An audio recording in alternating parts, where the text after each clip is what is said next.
I want to thank you for coming out tonight, this morning. Last night at approximately 11 o'clock, we received a 911 call transferred to us from Franklin County about a shooting death. Officers arrived from both Franklin and Bannock County, secured the scene until our detectives could arrive. Upon arriving, they were able to find a Paul Danielson of 30790 South US Highway 91, Swan Lake, Bannock County. He was deceased. Due to shooting. We did we've been involved in the investigation all morning long, and this investigation will continue. We called out Chief Deputy Prosecutor Vic Pearson, and Kim Quick, our coroner. He's still out at the scene. During an interview, we took into custody Mr. Danielson's 12-year-old son. He is in the Bannock County Juvenile Detention Center. I imagine that'll come up probably Tuesday, when Monday's a holiday. That's right. And I'll refer any kind of issues to that to Chief Deputy Vic. We are still very early in the investigation of this. We obviously, because of the nature of this, are handling this extremely sensitive, but also extremely thorough. But we wanted to let the public know that this has happened. There were some rumors down south of a shooter running wild. We feel fairly comfortable with the actions we've taken so far that we do have the suspect in custody. However, we are doing a thorough investigation with the people involved. The state police, obviously, crime lab is also assisting us on that. And right now, due to the nature of the suspect, there isn't a whole lot of details we can go into on him. But if you have any questions, we'll open that up. One question I have is, was what it was suspected to be the gun or the weapon used in this, was that recovered? The weapon has been recovered. We're not going to go into much more detail than that, though. Okay, and so could you say what kind of weapon it was? I think we'll wait on that. Okay. Any idea on motive or anything, or are you just going to hold off on that? Or? Not at this stage. Okay. I ask, a single gunshot wound, multiple, can you release that? Probably not going into that yet. Understand that the body hasn't even been moved at this stage yet. There's still going to be a post autopsy that'll be done by the coroner, and so I'd hate to speculate on that until the coroner can definitely, under controlled conditions, be able to make that determination. What kind of charges are we looking at here? At this point in time, the 12-year-old juvenile has been taken to the Bannock County Juvenile Detention Center, and he is being held on a homicide charge. However, since we are so early in the investigation, we need to get to a few more of the facts before we determine what charges exactly are going to be appropriate.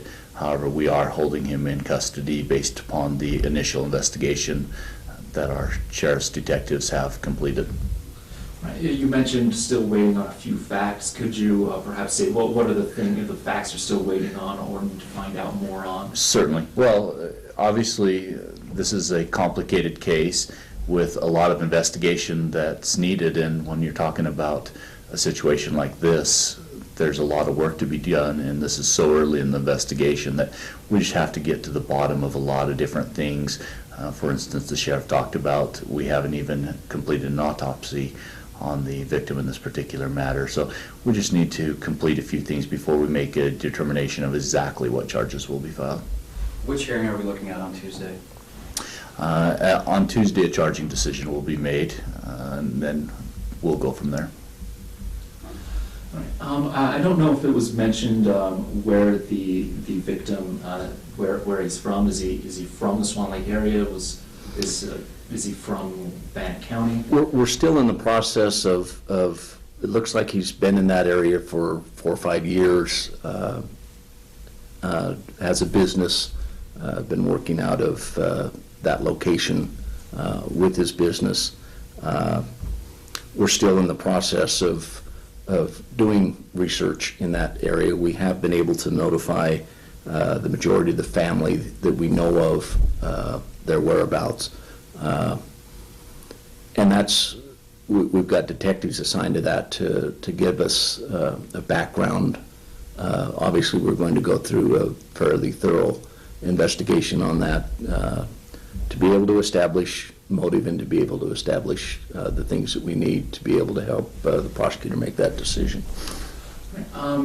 Other than the victim and his son, is there a belief that there was a witness or anyone else at the scene? At this point in time, we're not going to go into any further facts about the actual circumstances of this case, but we believe we have all those responsible for this matter in custody at this particular point in time. What's the time frame on the autopsy? In talking to the coroner this morning, like I said, they're still at the scene. We will be in custody of that crime scene at least through Monday night, and so I'm assuming in that time frame, we certainly do not release the crime scene until the autopsy is finished, because there may be evidence brought up that needs to be researched out more. So I feel comfortable in giving you times, obviously before at least a post-mortem autopsy, so that the prosecutor can make that decision. I'm assuming this would be done Monday. I don't know exact. That's an assumption, but based on a weekend and of course Monday being a holiday. But he certainly needs to have a whole lot more background and research to be able to help him to know what to look for also. So that's what we're doing. I don't think, well, this is one that I would imagine probably not going to have comment on, but I'll ask anyway. You mentioned that there was an interview done with the son, and then he was taken into custody. Was there a confession? Well, we're not going to go into the actual facts at this particular point in time, just because we're so early in the investigation. The interview was done here at our office in a controlled environment, so because of the nature of his age, we felt that was extremely important. Was there a guardian or relative present with the? We're not going to go into that. That does it for me. Is there anything else you'd like to say or you think should be added? No, I don't know if you want to know anything about in terms of waivers and stuff like that and how people can be prosecuted as juvenile. I don't know if you guys want to know that. Yeah, I'd be interested. That'd be helpful. Under Idaho code, obviously the suspect at this point in time is 12 years old.